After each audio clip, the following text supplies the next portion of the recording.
안녕하십니까? 인생의 가장 찬란한 황금기를 지나 두 번째 막을 준비하는 인생 후반전 구독자 여러분, 평생 앞만 보고 달려온 우리 시대의 아버지들 그리고 남편들, 은퇴하면 세상 편할 줄 알았습니다. 늦잠도 자고 여행도 다니고 그동안 못했던 취미 생활도 실컷 할 줄 알았죠. 하지만 현실은 어떻습니까? 할 일이 없는 게 아니라 들어줄 곳이 없다는 한 남편의 고백이 우리의 가슴을 후벼 파고 있습니다. 오늘은 은퇴 후 거실 소파가 가시방석처럼 느껴지는 남편들의 절규, 그들이 차마 입 밖으로 내지 못하는 10가지 속마음을 통해 우리 시대 은퇴 가장들의 현실을 짚어보고 어떻게 하면 더 당당한 인생 후반전을 맞이할 수 있을지 함께 고민해 보겠습니다. 첫 번째 속마음입니다. 집이라는 감옥, 아내라는 거울. 은퇴 후 가장 먼저 마주하는 현실은 갈 곳이 없다는 것입니다. 갈 곳이 없어서 미치겠다는 그 말은 단순히 물리적인 장소의 부재를 넘어섭니다. 그것은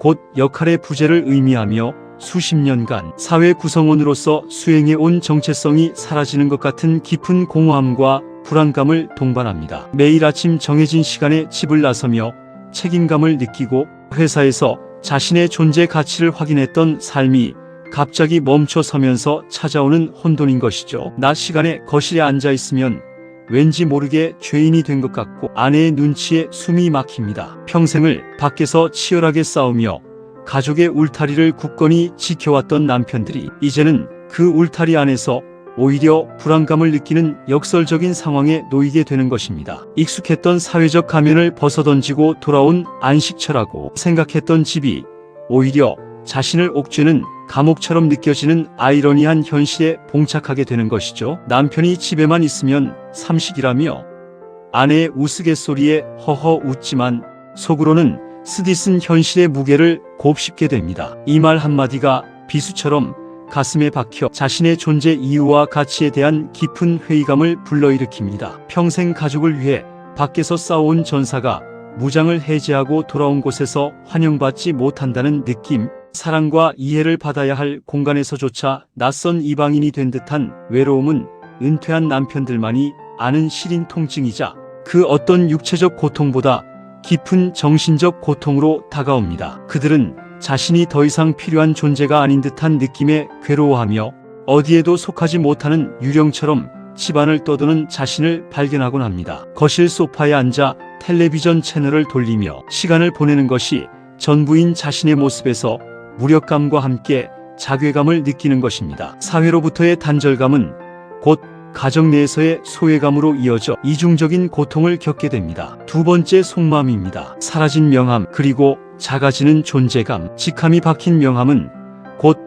그 사람의 정체성이었습니다. 그것은 사회적 지위와 역할을 상징하며 개인의 노력과 성취를 대변하는 가장 확실한 징표였죠. 누군가에게 명함을 건넬 때마다 자신의 존재와 가치를 확인받는 듯한 기분을 느꼈을 것입니다. 하지만 명함이 사라지는 순간 나라는 존재도 함께 사라지는 것 같은, 마치 세상에서 지워지는 것 같은 섬뜩한 공포를 느낍니다. 매일 아침 출근길에 오르며 느꼈던 책임감과 긴장감, 그리고 퇴근 후 느껴지는 뿌듯함과 성취감은 이제 아득한 과거의 기억이 됩니다. 더 이상 자신을 찾아주는 곳이 없다는 현실은 그들의 자존감을 바닥으로 떨어뜨립니다. 통장 잔고를 볼 때마다 미래에 대한 불안감과 더불어 자신의 무가치함을 느끼게 되어 밤잠을 설치게 만듭니다. 안정적인 수입이 사라지면서 경제적인 압박감은 더욱 심화되고 이는 인간관계에도 영향을 미칩니다. 돈 때문에 친구 만나는 것조차 피하게 됩니다. 예전 같으면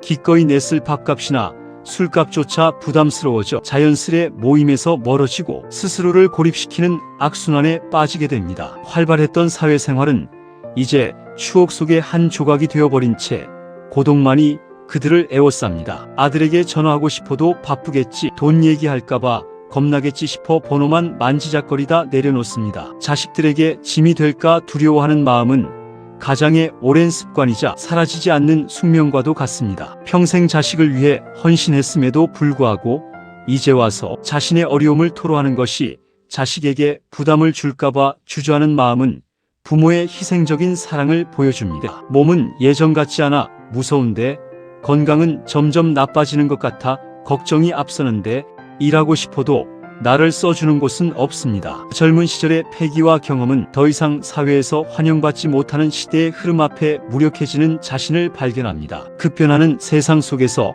자신의 역량은 구시대적인 것이 되어버린 듯한 느낌의 좌절감을 느낍니다. 이 모든 고민을 누구에게도 말할 수 없다는 것.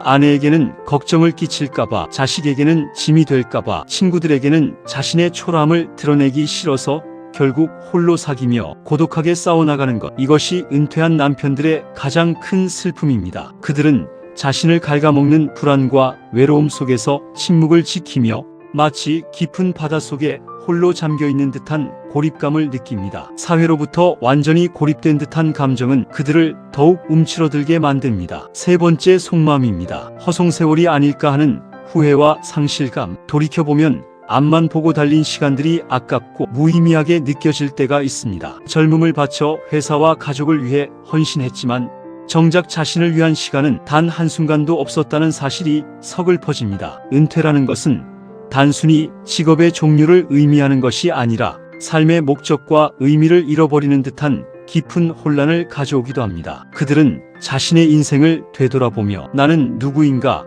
무엇을 위해 살아왔는가라는 근원적인 질문에 봉착하게 됩니다. 이렇게 살아서 뭐 했나 하는 허무함이 밀려올 때도 있습니다. 과거의 선택과 노력들이 과연 올바른 것이었는지, 더 나은 다른 길은 없었을지 끝없이 되묻는 과정 속에서 깊은 상실감에 빠지기도 합니다. 네 번째 속마음입니다. 아내의 변화가 낯설고 때로는 서운하다. 평생 내조만 하던 아내가 은퇴 후 갑자기 활동적으로 변하면 남편들은 당황스럽고 소외감을 느낄 때가 많습니다. 아내가 친구들과 모임을 나가거나 문화센터에서 새로운 취미 생활을 시작하고 심지어는 작은 사회 활동에 참여하는 모습에서 자신만 뒤처지는 것 같은 기분이 들기도 합니다. 마치 인생의 주연이 바뀐 듯한 느낌의 불편함을 느끼는 것이죠. 자신에게는 할 일 없는 시간이 넘쳐나는데 아내는 바쁘게 움직이며 새로운 삶을 즐기는 듯 보여 상대적인 박탈감을 느끼기도 합니다. 아내의 변화는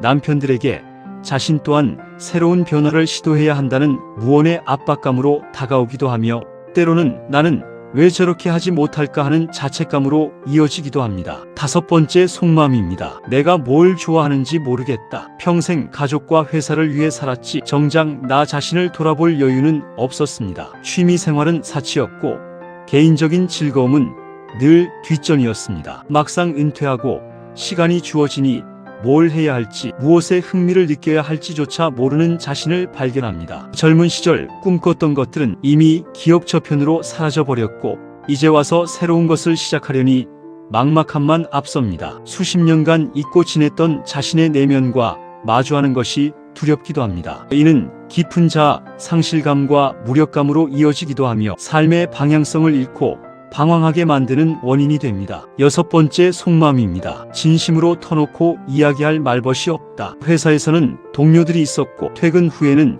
친구들과의 술자리가 있었습니다. 비록 일상적인 대화였을지라도 사회적인 관계 속에서 소속감과 유대감을 느낄 수 있었습니다. 하지만 은퇴 후에는 그런 사회적 관계망이 급격히 줄어듭니다. 낮에 집에서 아내 외에는 대화할 사람이 없는 경우가 많고 친구들과의 만남도 예전 같지 않습니다. 서로의 처지를 이야기하는 것이 불편하거나 만나도 형식적인 안부만 묻게 될 뿐 마음속 깊은 이야기를 터놓을 곳이 없다는 외로움은 생각보다 크게 다가옵니다. 그들은 내면의 고독과 침묵 속에서 자신을 가두게 되며 이는 심리적인 고통을 가중시킵니다. 자신의 불안과 걱정을 털어놓을 대상이 없다는 것은 큰 정신적 압박으로 작용합니다. 일곱 번째 속마음입니다. 건강에 대한 끝없는 불안감. 나이가 들면서 자연스럽게 건강에 대한 걱정이 늘어납니다. 젊은 시절에는 대수롭지 않게 여겼던 작은 통증에도 민감해지고 혹시 큰 병이라도 걸릴까봐 불안감을 느낍니다. 병원에 가는 것도 두렵고 혹시라도 가족에게 짐이 될까봐 건강 이상을 숨기는 경우도 많습니다. 배우자에게조차 자신의 약한 모습을 보이기 싫어 침묵으로 일관하기도 합니다. 몸이 예전 같지 않다는 사실은 육체적인 불편함뿐만 아니라 정신적으로도 큰 스트레스를 줍니다. 젊었을 때처럼 활기 넘치던 몸이 쇠락해가는 것을 느끼며 인생의 유한함과 무상함을 느끼기도 합니다. 여덟 번째, 속마음입니다. 자식들에게 미안함과 동시에 서운함이 공존한다. 자식들이 바쁘다는 것을 충분히 이해하지만 가끔은 먼저 연락해주고 안부를 물어주기를 간절히 바랍니다. 하지만 현실은 그렇지 못할 때가 많아 서운함을 느낍니다. 때로는 명절이나 특별한 날에만 연락이 오는 것에 대해 씁쓸함을 감추지 못하기도 합니다. 한편으로는 내가 더 잘했어야 했나, 더 많은 것을 해주지 못했나 하는 미안함과 후회에 시달리기도 합니다. 자식들에게 짐이 되고 싶지 않다는 마음과 동시에 자식들의 인정과 사랑을 갈구하는 복합적인 감정들이 뒤섞여 그들의 마음을 더욱 복잡하게 만듭니다. 자식의 성공을 바라는 마음과 동시에 자신을 알아주기를 바라는 마음 사이에서 갈등하는 것입니다. 아홉 번째, 속마음입니다. 세상이 너무 빨리 변해서 따라잡기 힘들다. 젊은 시절 익숙했던 세상은 이제 더 이상 존재하지 않습니다. 스마트폰, 인공지능, 메타버스 등 새로운 기술과 디지털 기기, 그리고 급변하는 문화 트렌드는 낯설고 어렵기만 합니다. 세상의 변화 속도에 뒤처지는 자신을 보며 좌절감과 고립감을 느낍니다. 젊은 세대와 소통하기 어렵고 자신이 과거의 유물처럼 느껴질 때도 있습니다. 새로운 정보와 지식을 습득하려는 의지가 있어도 물리적인 시간과 환경의 제약으로 인해 쉽게 적응하지 못하는 자신을 보며 무능력함을 느끼기도 합니다. 이러한 단절감은 사회로부터의 소외감을 더욱 심화시킵니다. 열 번째, 속마음입니다. 이 모든 어려움 속에서도 다시 한번 당당하고 싶다. 비록 지금은 흔들리고 불안하고 외롭고 길을 잃은 듯한 기분일지라도 그들은 여전히 존경받는 가장이자 한 사람의 인간으로서 당당하게 살고 싶다는 간절한 소망을 품고 있습니다. 자신의 남은 인생을 의미 있게 보내고 싶고 가족과 사회에 다시금 기여하고 싶은 열망을 가지고 있습니다. 이는 잠재된 용기와 희망을 품고 있는 모든 은퇴 남편들의 공통된 바람이며 좌절 속에서도 포기하지 않는 강한 의지를 보여줍니다. 그들은 여전히 자신의 가치를 증명하고 싶어 합니다. 여러분, 은퇴는 인생의 끝이 아니라 사회적 가면을 벗고 진짜 나를 만나는 소중한 시간입니다. 새로운 시작을 위한 전환점이 될 수 있습니다. 남편분들에게 말씀드리고 싶습니다. 집 밖으로 나가십시오. 거창한 직장이 아니어도 좋습니다. 동네 도서관에서 책을 읽거나 공원에서 산책하며 자연을 느끼고 혹은 봉사활동을 통해 작은 기쁨을 찾아보세요. 동네 사랑방이나 경로당에서 새로운 인연을 맺고 문화센터에서 배우고 싶었던 것을 배우는 것도 좋습니다. 하다못해 가까운 카페에서 따뜻한 차 한 잔과 함께 세상 돌아가는 이야기를 듣는 것도 좋습니다. 내가 나로 존재할 수 있는 공간을 먼저 확보하십시오. 집이라는 울타리를 벗어나 새로운 환경에서 새로운 사람들을 만나고 새로운 경험을 하는 것이 중요합니다. 작은 발걸음이 여러분의 삶에 큰 변화와 활력을 가져올 수 있습니다. 아내와 새로운 거리를 설정하십시오. 아내는 더 이상 내 뒷바라지를 해주는 사람이 아니라 남은 생을 함께할 최고의 파트너입니다. 가사 분담이 아닌 함께 사는 법을 새로 익혀야 합니다. 서로의 역할과 공간을 존중하고 함께 할 수 있는 새로운 관계를 정립하는 노력이 필요합니다. 서로의 취미를 존중하고 때로는 함께 즐길 수 있는 것을 찾아보는 것도 좋은 방법입니다. 가끔은 각자의 시간을 존중하며 함께 있을 때는 진심으로 소통하는 방법을 찾아야 합니다. 배우자와의 관계 개선은 은퇴 후 삶의 질을 결정하는 중요한 요소입니다. 작은 일부터 시작하십시오. 명함이 없어도 여러분은 여전히 존경받아 마땅한 가장입니다. 수십 년간 쌓아온 경험과 지혜는 그 어떤 젊은이들 못지않은 소중한 자산입니다. 취미든 소일거리든 내 쓸모를 내가 직접 증명해 나가는 용기가 필요합니다. 봉사활동을 통해 사회에 기여하거나 작은 취미 생활을 통해 성취감을 느끼는 것도 좋습니다. 예를 들어 정원 가꾸기, 목공예, 글쓰기, 그림 그리기 등 자신이 즐길 수 있는 일을 찾아 몰두해 보세요. 과거에 크고 화려했던 명함에 얽매이지 말고 현재 자신이 할 수 있는 작은 일들에서부터 보람을 찾아 나가십시오. 그 작은 씨앗들이 모여 여러분의 인생 후반전을 더욱 풍요롭고 의미 있게 만들 것입니다. 새로운 배움에 도전하는 것도 좋은 방법입니다. 컴퓨터 교육이나 외국어 학습, 악기, 연주 등 평소 하고 싶었던 것을 시작하며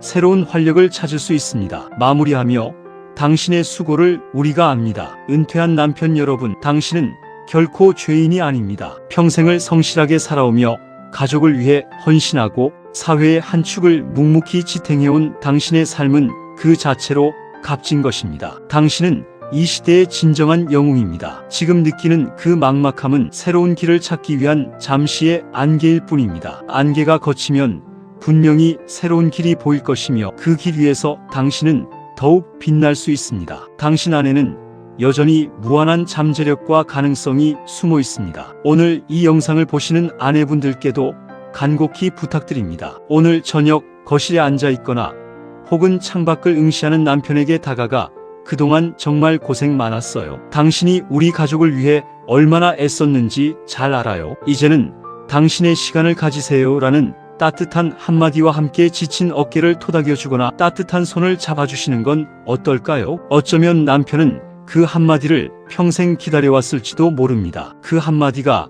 남편의 얼어붙은 마음을 녹이는 가장 강력한 난로가 될 것입니다. 작은 위로와 진심 어린 공감이 그에게는 세상의 모든 것을 바꿀 수 있는 힘이 될 것입니다. 그의 존재를 인정해주고 그의 노고를 치하해주는 것만으로도 그는 다시 일어설 용기를 얻을 것입니다. 여러분의 인생 후반전이 당당한 발걸음으로 가득 차길 인생 후반전이 진심으로 응원합니다. 이 채널은 은퇴 후 삶의 지혜와 용기를 함께 나누고자 합니다. 오늘 내용이 가슴에 와닿으셨다면 구독과 좋아요 부탁드립니다. 여러분의 소중한 은퇴 후 이야기도 댓글로 남겨주시면 큰 힘이 됩니다. 여러분의 경험은 다른 많은 분들에게 큰 울림과 위로가 될 것입니다. 댓글을 통해 서로 소통하며 함께 더 나은 인생 후반전을 만들어 나갈 수 있기를 바랍니다. 감사합니다.